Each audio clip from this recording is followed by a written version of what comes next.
Right, morning everybody, and welcome back to another edition of Marky, a Bit Like Parky. Right, because we've got to crack on and meet our guest for today. Now, as Toby alluded to earlier, he's fairly new to the group, but has created a fantastic impression already. I've spoken to him briefly. I know he's got a fascinating story to tell and to explain why he's doing what he's doing now and where he come from, whatever. So welcome to the studio, everybody, Mr. Toby Pash. There you go. Thank you. Take a seat, young man, because you are a young man. Oh, 50 in 2 weeks' time, or 2 months' time. How old? 50. 50. Yeah. Oh, God, I only dream of 50. Anyway, welcome, Toby. Thank you. And thanks for taking up the opportunity to be my guest on this week's Marky. We'll start at the very beginning. It's a very good place to start. It is. So tell us a little bit about where and not how Toby grew up, where you grew up, and you know.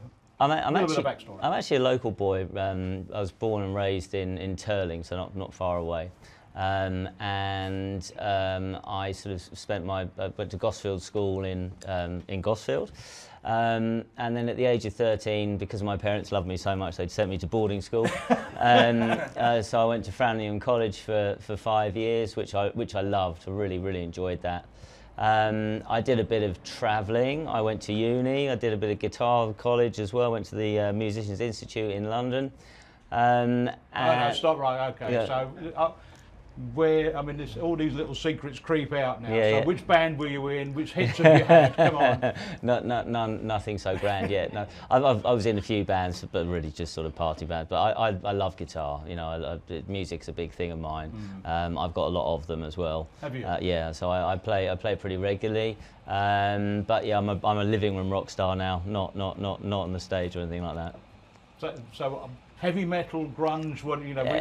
Metal definitely, heavy metal, rock and blues. That's my main thing. Any inspiration? Who's I mean, your favourite guitarist? I mean, I love Kirk Hammett from Metallica, Hendrix obviously, Clapton, Page. You know, the usual suspects. Yeah.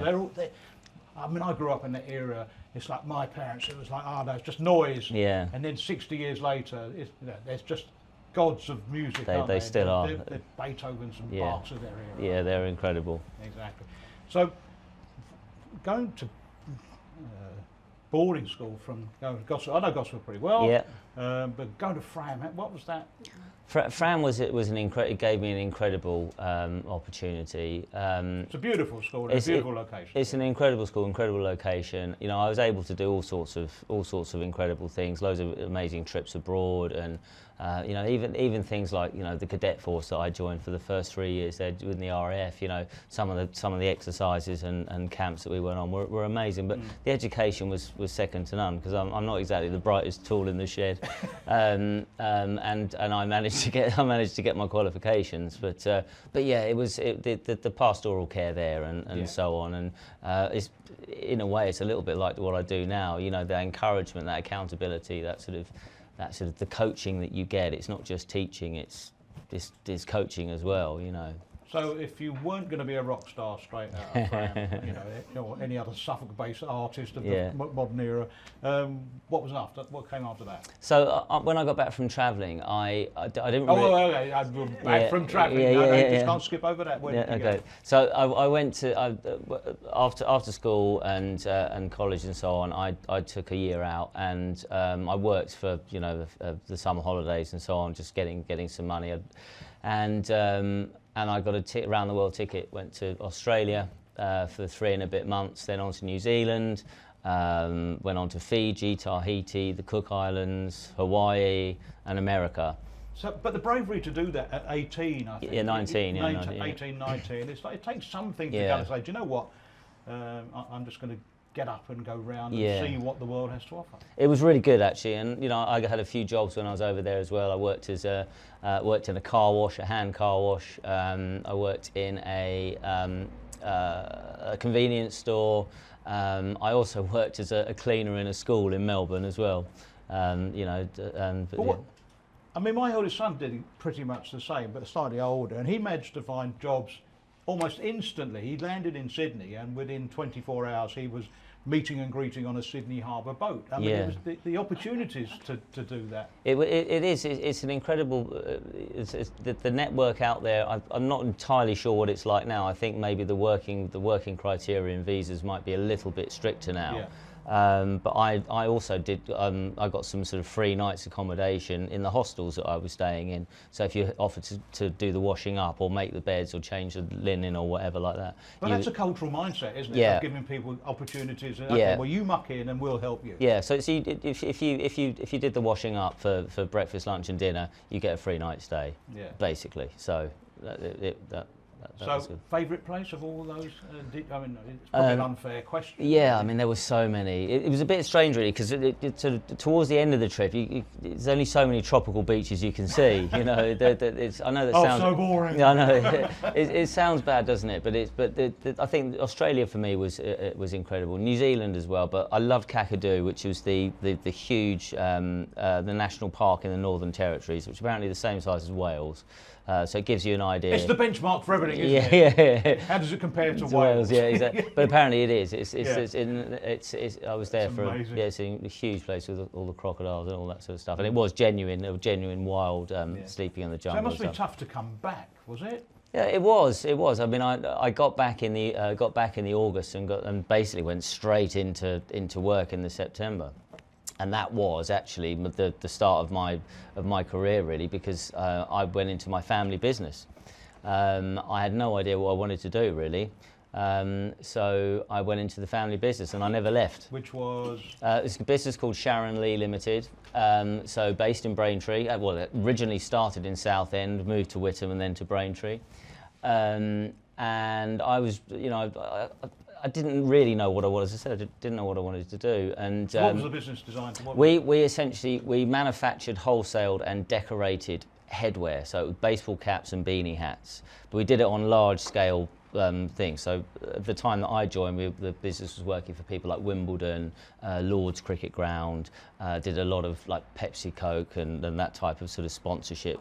Because I guess through the 70s and 80s, as America started to influence, that use of the baseball cap as a marketing tool was. Yeah, I think at one point my dad was I think the biggest baseball cap company in Europe. I think. Really? Yeah. At one point. Yeah. So it was good, but essentially what then happened was the technology picked up really quickly. And I was actually doing quite well. I picked up a couple of Premier League clients and so on like that and so on. So it was going really well, but things like technology came along. So for example, the advent of ADSL or broadband as we now know it, that came in, and with that came web marketing and email marketing. And obviously different generations have different ideas about how to move things forward. And my father and that particular part of that particular management team of the business weren't really prepared to sort of embrace it. Quite resistant to change. Very, very resistant. As far as they were concerned, business was done over calves liver and a glass of wine. That's the way it was done. Corporate and social responsibility started to come into play. So we were doing a lot of work in China. So the bigger brands wanted to know that, well, are their products made? Are they made in ethical places? Do they have audits? Do they have ISO and SEDEX and that kind of stuff? Which is obviously a big mindset change from a glass of wine and lunch over to and some of these audits are quite costly. So it wasn't embraced, and the business started to decline quite quickly because there was lots of competition from America and China, because all of a sudden markets were a lot more accessible based on web and email marketing.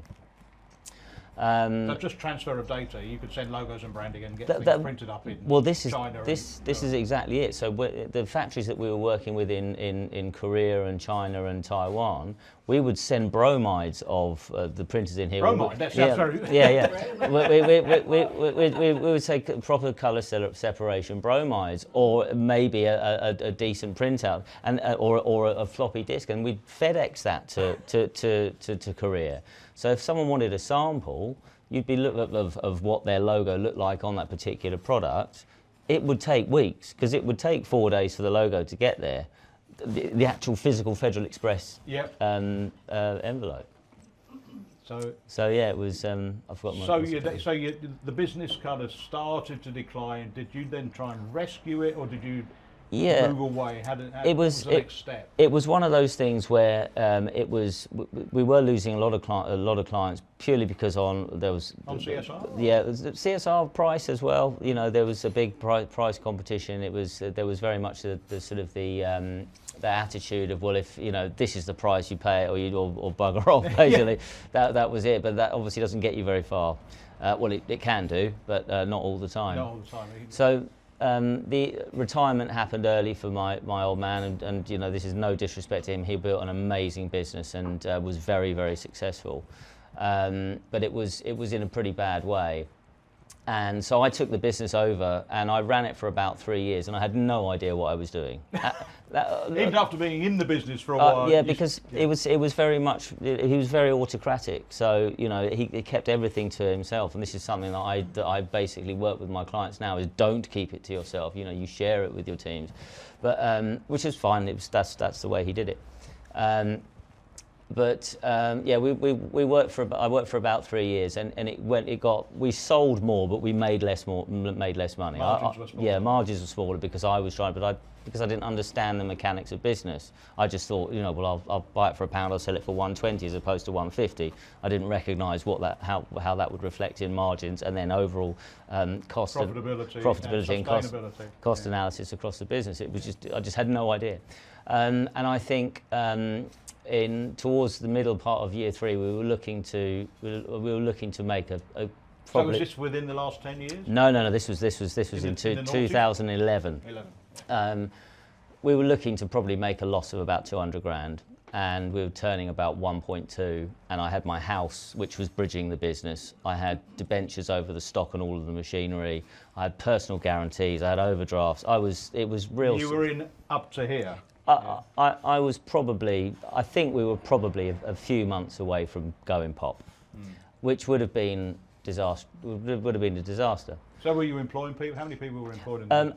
At that time, because that is another responsibility. It's not. Yeah. At that time, we were only employing half a dozen. It used to be a lot more than that, but I had to make quite a few redundancies when my father retired to try and steady the ship. So that wasn't great on day one. No. You know, three or four redundancies. But the sort of defining moment was when I literally walked down the stairs. It was a lovely sunny day like this. It was a Friday, and there was a leaflet on my doormat, which basically I can't remember the exact wording, but it said, "If you don't know what the hell you're doing, come to Bishop Stortford Golf Club next Friday for a cup of coffee and a bacon." Not a game of golf. No, for a cup of coffee and a bacon roll. And I thought, well, what have I got to lose? It was a sign. It was a sign, yeah. So I went.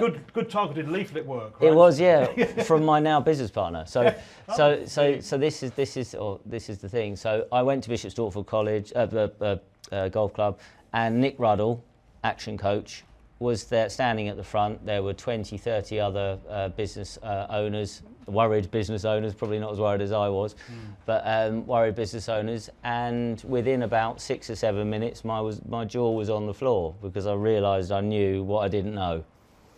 And I signed him up there and then. I couldn't afford him at all, but I signed him up. Are you that kind of person who makes spontaneous decisions? Very much so. If it feels right, I'm going to do it right here, right now. I instantly saw the benefit. I saw the benefit because he was giving me these success stories, case studies, and these tools that I had no idea existed. You know, we were in the old day when my dad was running. We were still using day books. Yeah. You know, 2 or 3 day books. These huge pieces of these huge books to log numbers and so on. Yeah. I had no idea about systems.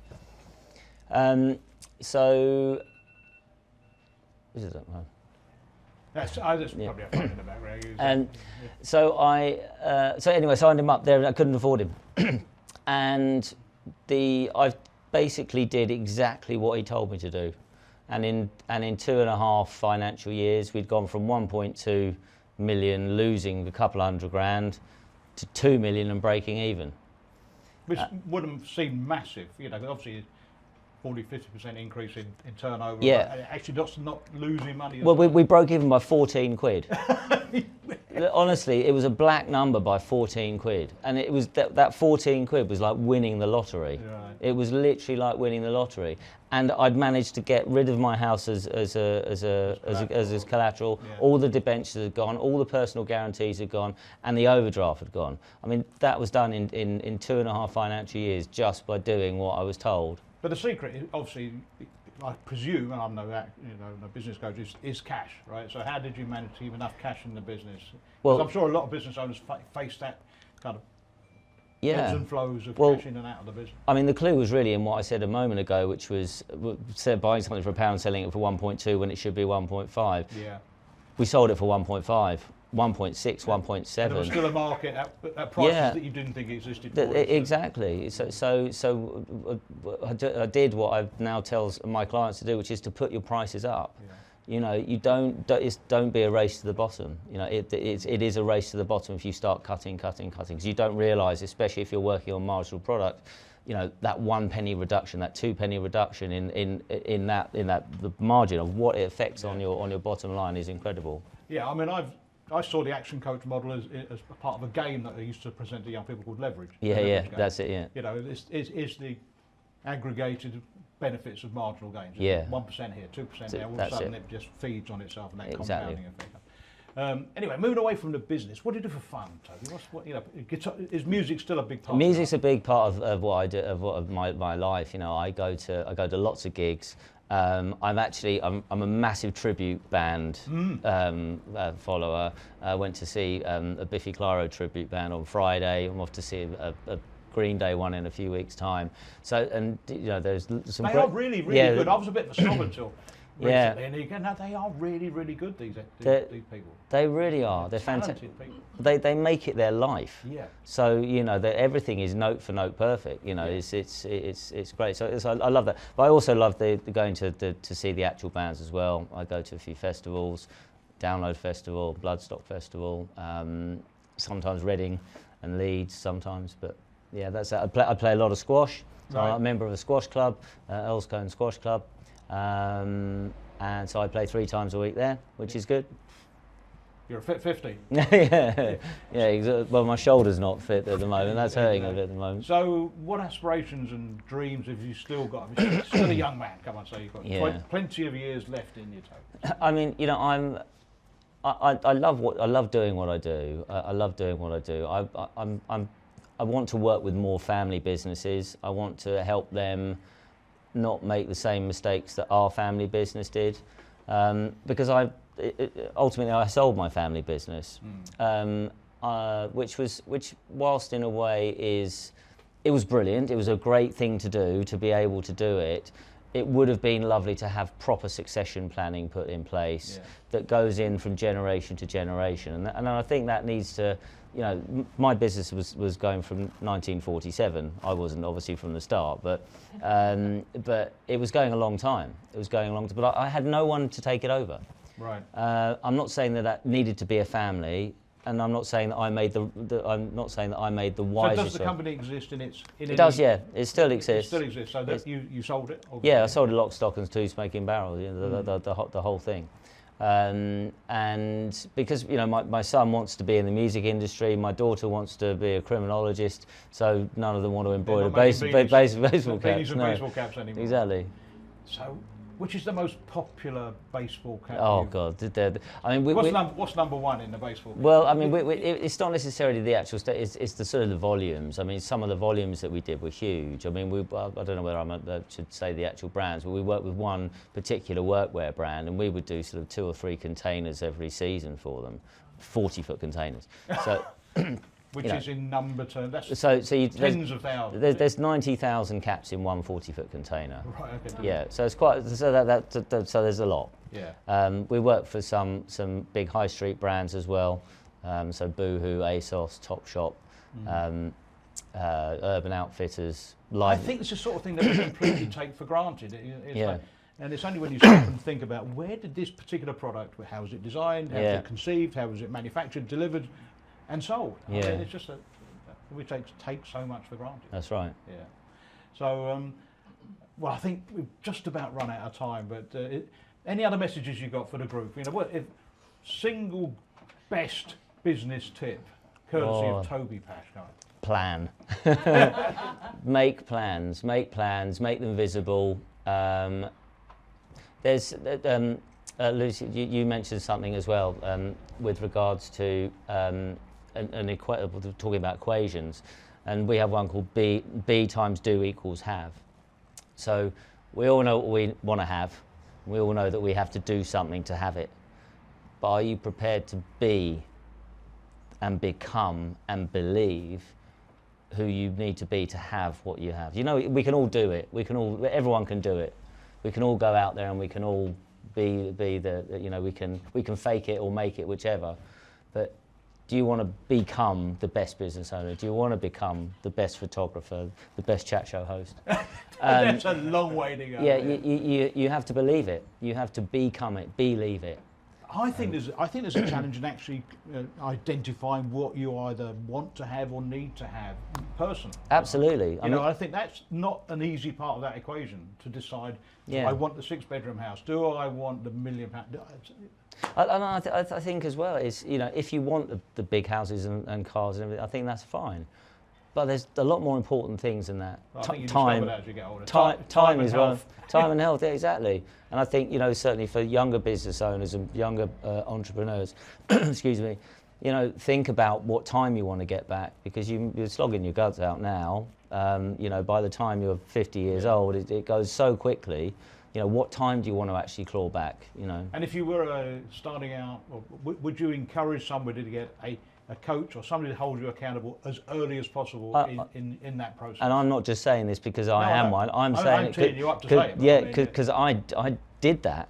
You know, I wish I'd done it 3 years before. You know, I had one 3 years into my tenureship. I wish I'd done it there and then, because then I wouldn't have had so many sleepless nights and actually some very bad mental health issues. Because I thought I was going to lose it all. If I'd done it from day one and actually thought, well, it is that amount of money per month, but look what it gave me back. Well, exactly. You said at the beginning of this that you didn't think you could afford Nick's services, right? Yeah. In the end, you realised you couldn't afford not to have his service. That's exactly right. He completely and utterly paid for himself. Yeah. Completely and utterly. He was with me for 11 years. Perfect. So. Okay. Anyway, everybody, Mr. Toby Pash.